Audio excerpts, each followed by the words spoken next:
You know what? I'll just say this. Is the grocery store gonna get mad at me if I complain about the carts not being returned? Wait, what? Like if I come on the podcast and complain about something or talk about something, Yeah. am I supposed to talk about no people, places, or things while I'm here? Honey, you've got a big storm coming. Hello everyone, how are you today?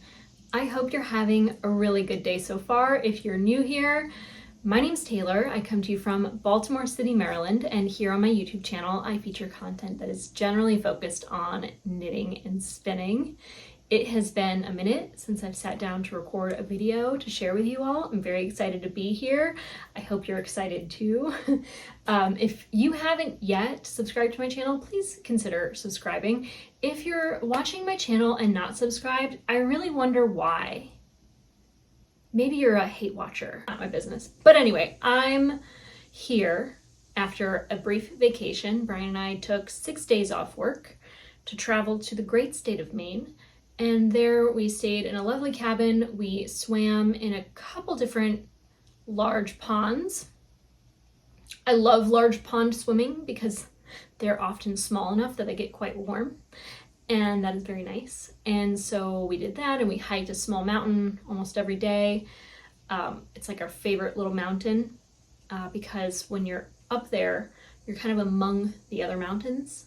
And you can see the ocean, you can see the bay, you can see large birds like right in your line of sight, which is very cool. You're not really above everything, but you're pretty high up. So anyway, it was very nice. It was a great time away from our normal lives. And I'm really glad to be home. I had a very productive week. We got home Saturday. Sunday, we did laundry. And Monday, Brian took off work, so he was home. I worked from home, and I got caught up on most emails. But it was tough this week because, you know, you have your normal work week, you have everything you missed while you were away, and then I also had jury duty, which was not the worst thing to happen. I did get picked for the jury. I was the first alternate juror, and as soon as we came back from lunch and we sat back down, the guy took a plea deal. So we got to leave at like 3 o'clock, which was good. So anyway, I committed an entire day to my civic duty of a assault charge and illegal firearm charge. And apparently he had a very long rap sheet. I don't know, whatever. That's his business, not mine. But well, it was for a minute. Anyway, I'm not sure why I'm saying that so much today, except that I'm trying to just focus on my own goals right now, which is completing soon the Bluebird cardigan. Is this a cardigan? No, it's a pullover. I intended to draft notes in my Ravelry project page about the modifications, which I haven't done yet. I need to still do. And I want to be better at uploading photos because I have like active projects and completed projects with literally no photo online. Like no photo exists of my finished Ridgie's cardigan, which is crazy because I actually wear that. But I digress. This is the Bluebird cardigan. I simply cast on all the stitches I would need to repeat the pattern the same number of times I would for the size I'm working, rather than what it told me I should because of the steek stitches that I omitted. I did incorporate short rows so that the front of the neck here is a little lower than it sits in the back. You might notice that the back neck is like, I don't know, like 2 or 2.5 inches. And then the front is like maybe 1.5 inches. I haven't measured it in a minute, so I kind of forget what it came out to. But I added short rows to bring up the back neck. Because if you don't do that, and you probably know this, it can kind of feel like it's choking you if it sits evenly on the front and the back. So I incorporated that, which was not in the pattern. And I knit the yoke exactly to pattern for the 3rd size. And I split the sleeves for joining the front and the back, forgetting to work the short rows in the pattern, which are right after the collar work. You would knit short rows here. I kind of wish I did, but I don't know what difference it really would have made, honestly. I've done short rows in that area before on another pattern I've worn, and I don't even love the fit of that yoke pullover. I'm thinking of my throwover, and it just sits funny on my shoulders. I think I should have knit a larger size for it not to sit sort of oddly. But anyway, this is like wearing a rug. It is very thick and heavy. Security heavy. It's very stiff because it hasn't been blocked yet. So once I saturate it and spin the moisture out and stretch it and shape it, I think it's gonna have a little bit more drape and be a little less stiff. I was thinking about doing that before I even knit the sleeves, but I think I might hold off on that. If anything, what I might do is knit both sleeves to about an inch or two before the cuff, and then block the whole sweater and then finish off the sleeves. I think I might do that because it wouldn't be the worst thing to just bit splice lower on the arm, especially if the sleeves may grow significantly with blocking. I don't know though. I don't want my sleeves to be too long. And I also want to include, I haven't even got there yet. Anyway, I included shaping to the lower body because I'm a 32-inch bust. I'm knitting the third size, whatever that finished measurement is, I can't recall. I will put it on the screen so you know what amount of ease I chose to knit this pattern. That's one note that people leave out of their project pages on Ravelry. They'll tell you what size they made. You never know what bust size they have to know what amount of ease they're wearing their finished garment with. So I'm going to try to be better at that, as well as adding all of my modifications in my project pages. I'm saying this out loud so that when I am editing, I remind myself to get on my computer and type that up really quick. But I am knitting this with Harrisville Designs Highland wool. It's a 2-ply worsted weight yarn. I believe it is woolen spun because they are a woolen mill. And it's a workhorse yarn. It's a very affordable yarn. It is a domestically produced US milled yarn out of the state of New Hampshire. And they have a gorgeous storefront at their mill location. If you ever have the chance to visit, I highly recommend checking out Harrisville Designs. They're also at a lot of the wool festivals. I know they're always at New York State Sheep and Wool and Maryland Sheep and Wool. They have various yarns of different weights, and this is a yarn that's like fully solid. There are no tweedy bits about it, and I think that really helps the color work pop for this very heathered vintage skein of yarn that I found at, I don't know if I found it at a thrift store or if I bought it at that, there's this, I don't know if you call it a resale store, but it's called Scrap. It's in Baltimore. It's for crafting supplies. You make your donations, and there's a couple days of the week that they're open to the public where you can shop this inventory of craft supplies. I've been there 1 or 2 times back at their old location. I've never even been to their new location. I really should go. I just never get that far downtown. I feel like if I'm ever gonna go through downtown in Baltimore, because I live like north of North Avenue, if I'm ever going south of North Avenue, I want to be riding my bike. I don't want to have to park anywhere near the stadium. I'm never wanting to look to park.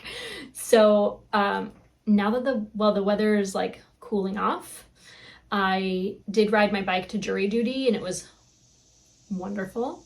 So did I say that I had jury duty already? I forget. Anyway, I found this skein from Briggs & Little. It was so old. They didn't have like tags back then. They were just like little pieces of paper with a little metal pin sticking it into the thing. So anyway, I bought that because I thought, oh, this is great. And then I never thought of what to do with it. A couple years ago at Rhinebeck, I really didn't want to buy any yarn, but I wanted to support Harrisville Designs because I really like the mill. And I didn't already have like a sweater quantity waiting at home from that mill like I do Green Mountain Spinnery. So I was like, let me buy Brian a sweater quantity of yarn. I bought 6 skeins of worsted weight yarn, thinking that should be plenty for a men's sweater.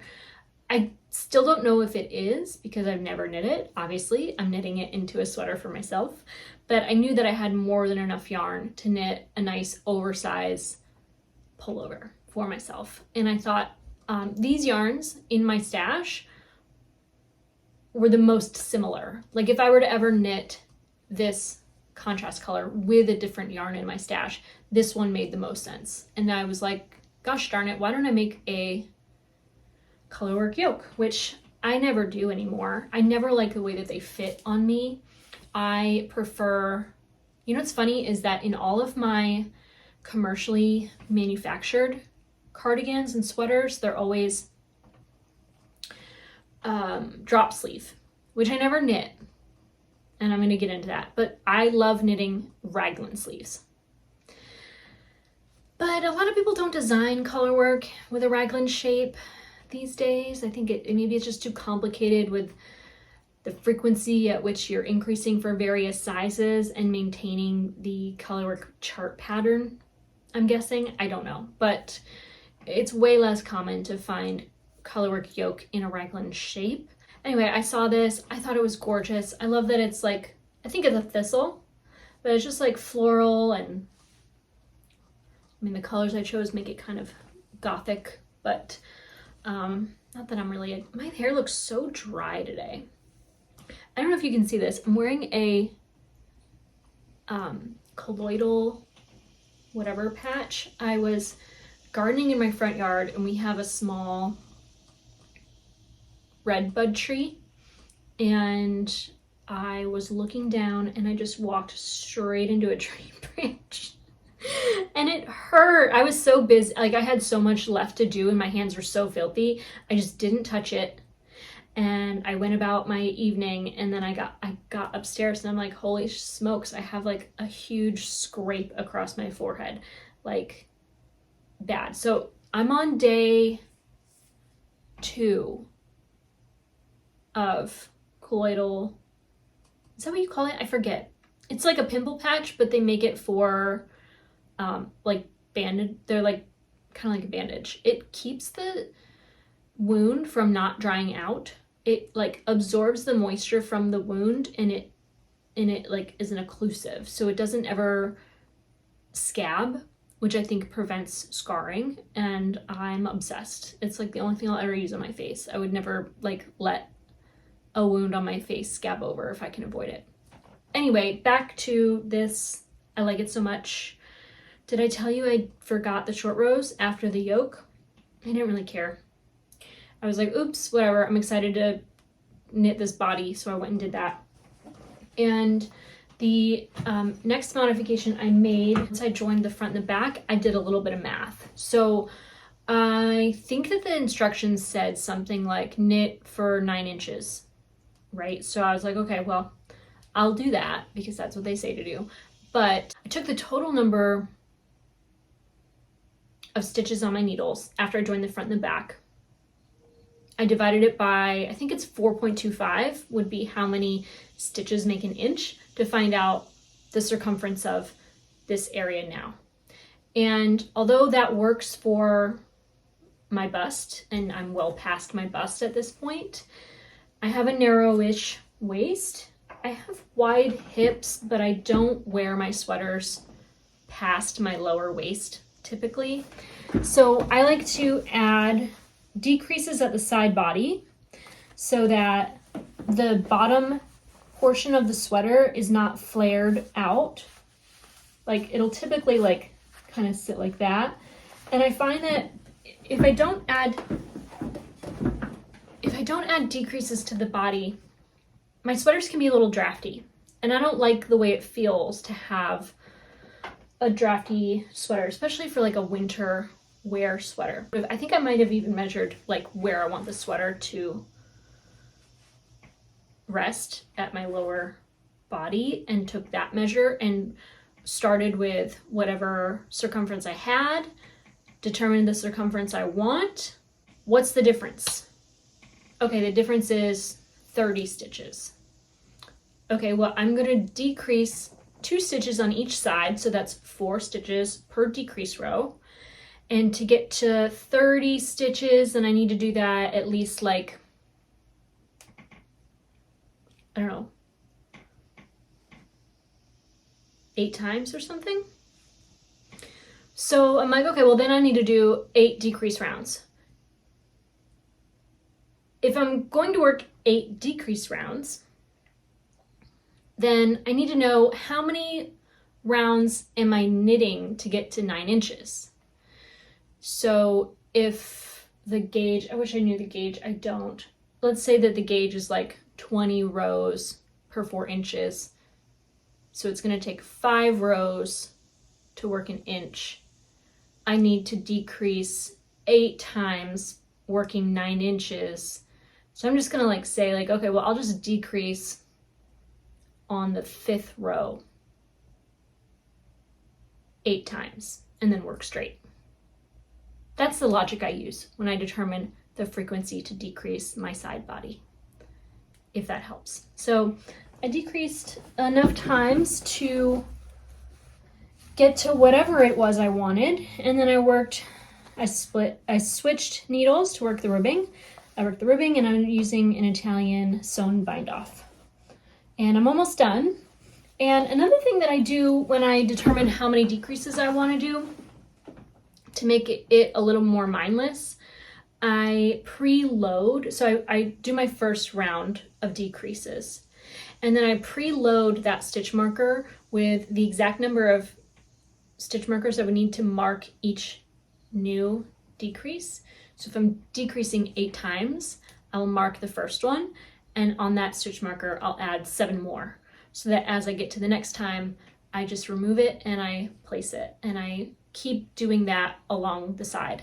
And so my stitch markers are telling me how many more times I have to decrease. I don't really have to think about it ever again once I establish my plan. And that saves me a lot of mental anguish and doubt and time spent ripping back and whatever. So I can't wait to block this because I know it's gonna like stretch and bloom. And I also want to start knitting. I really kind of want to work the sleeves like together because I have 2 balls of yarn pre-wound, and I have the remaining one from the body that I haven't cracked into yet. I think that I might have more than enough yarn to knit, like I might have like 1.5 skeins of this left over, and there are so many like 50 gram like Icelandic single ply yarns, like Let Lopi yarns that I have in my stash. I could knit so many pairs of mittens, so many like slipper socks, and these would make a really nice high contrast to so many things in my stash. So I really want to make more socks and mittens this year. I think that could be fun and quick ways to knit my stash and make use of the remnants I have. Or I could do like a hat. I don't know.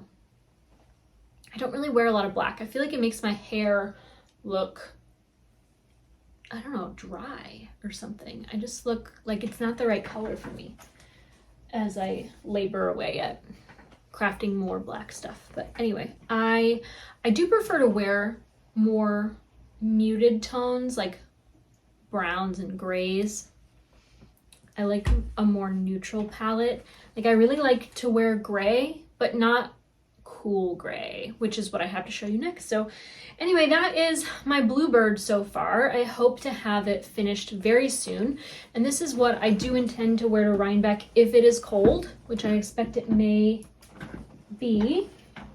Let me take this off and show you what else I'm working on. Okay, this did not come out as planned. This is my version, Taylor's version of the, oh my God, Taylor's new album. Taylor Swift is engaged to Travis Kelce, as you know. You don't need me to tell you that that's happening. I'm so excited for her. I am thrilled. I cannot wait to be streaming that wedding. No, that's not happening. Okay. I have been knitting this garment from a pre-knitted shawl from my wardrobe I never wore. I never wore it for a couple reasons. Number one, it's a triangular shawl that always was shaped like a crescent because the slip stitches on the side were too tight. And then the lace border I had sewn on was sewn on too tight.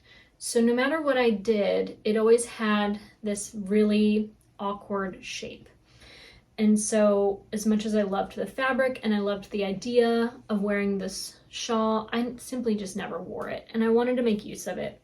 And so I decided I would just simply, because it's a single strand of one ply, like a single ply wool yarn held together with silk mohair, I really didn't want to separate them. And what happened was the silk mohair did not stretch quite as much as the wool yarn, the single ply wool yarn, as I reknit it. So as I was reknitting it, and I'm sure you might have experienced this before, but maybe you haven't tortured yourself with this process. But if you ever decide to, what I found is that every so often I would have a lot more slack on one strand than the other. Sometimes I would just break it and like rejoin it without a few like yards between to just kind of like get back on track with like holding two strands together with a normal sense of rhythm. But I think a lot of the times I would compensate for it by just knitting one strand a little looser than the other, and then before I know it, my whole gauge is not what I intended because I wasn't manipulating the yarn in a consistent manner. I was just trying to keep on moving, and it was just really difficult, honestly, because the two different fiber contents and two different structures of yarn held together stretched at a different rate.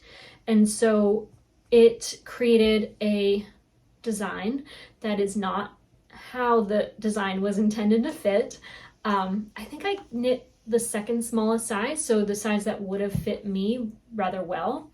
And it is a set in sleeve pattern that's kind of worked, I think the term is continuous, if I'm not mistaken. I hope you can educate me in the comments because I'm not a professional by any means, a professional knitter. I am a professional and I am excited to wear this to the office, especially under a blazer I bought from the thrift store that I really don't have a lot of things to wear with. So this is going to be perfect for that. But it has a set in sleeve that kind of sits almost really where it should, but because the sleeve, I don't know, I feel like it should maybe be in a little closer. I don't know, whatever. So there's that. And then I think I probably got a much different row gauge. So I have a very deep yoke to this t-shirt pattern, which if you know me at all, you know I don't hate that. Except that I'm familiar with that shape on a raglan sleeve more than anything, and I feel like that translates very well because you have almost like a flat piece of fabric between the side collar and the center side of the yoke. Whereas with this shape sweater, you have a very form-fitted structure. And a form-fitted structure with a yoke that's deeper than it should just has like more fabric than you need. I look like I'm wearing like pads, like football pads under this shirt if I bring my arms out. And because of the way that I finished the sleeves, I could have finished the sleeves differently, but if you can't tell, I am playing a game of Yarn Chicken right now, and I wanted to finish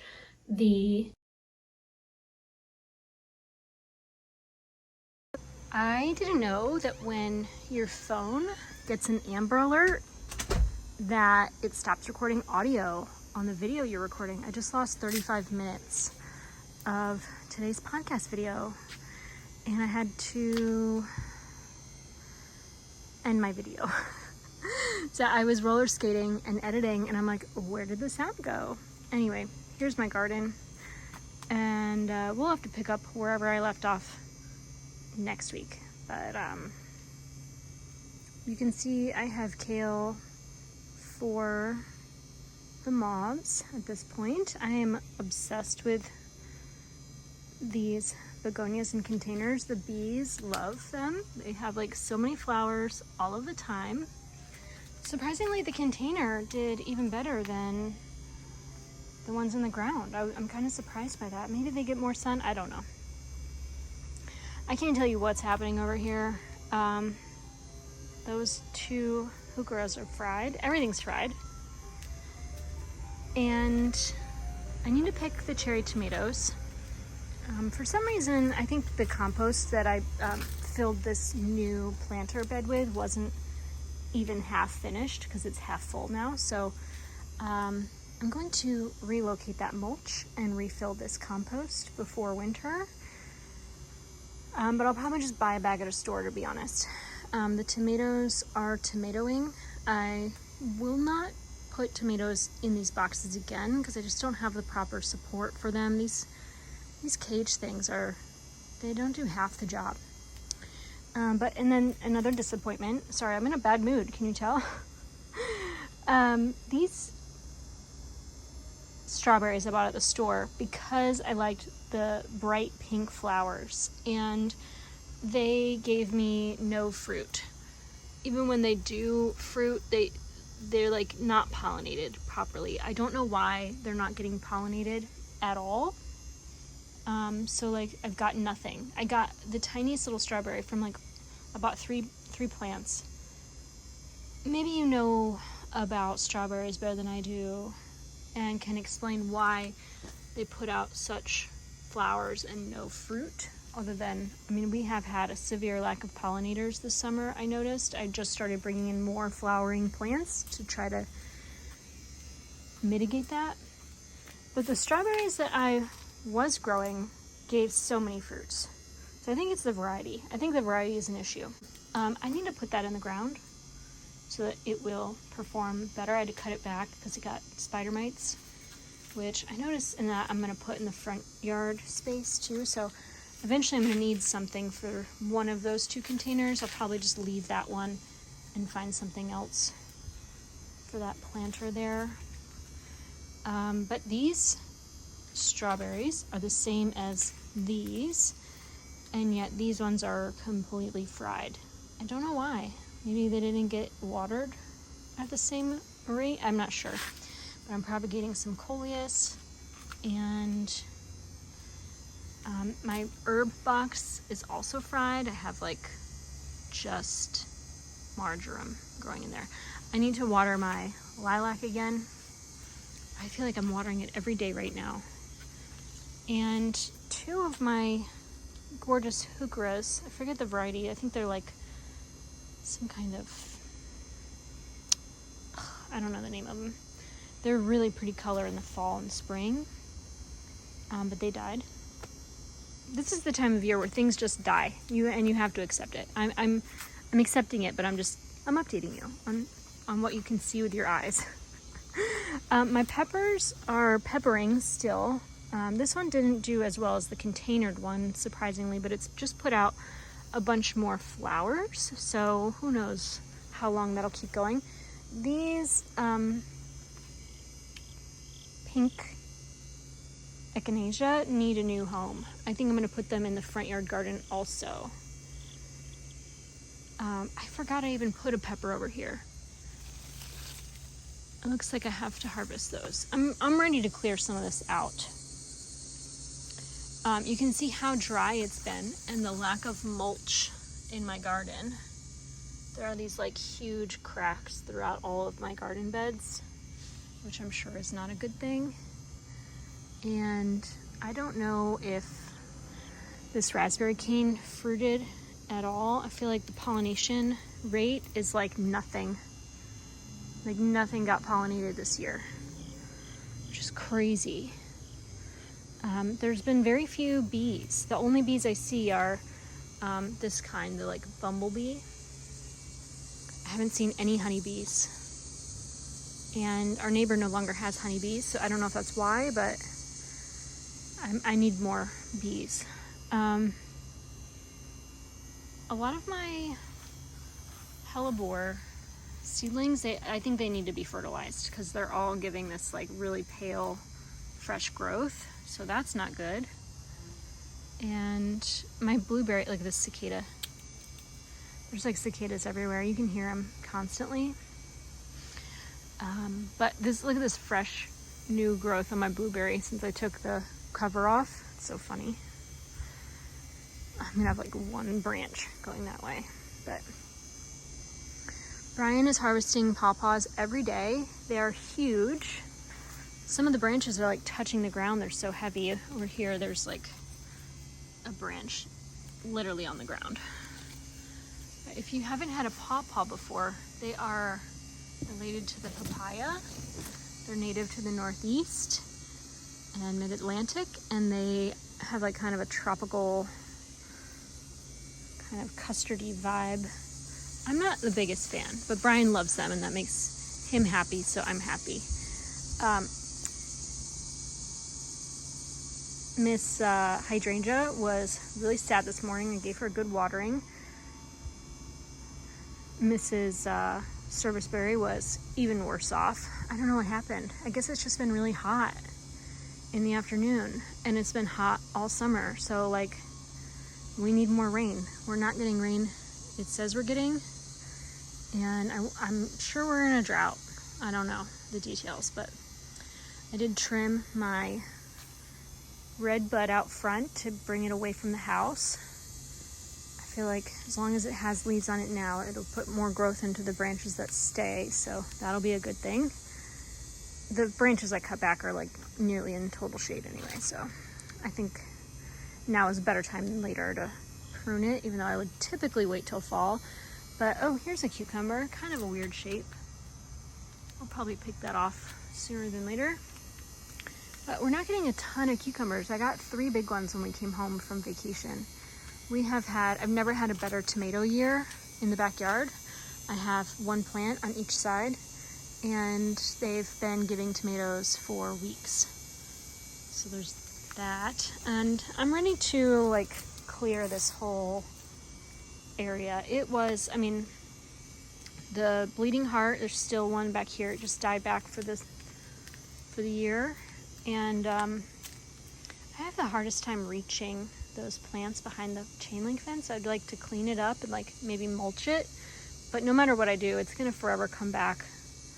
So I kind of have given up on clearing that area, but I want to move a lot of the hostas. That one's just not doing well. I don't know why. That hosta hates its life right there. That heuchera has like never really done well there. Same with this one.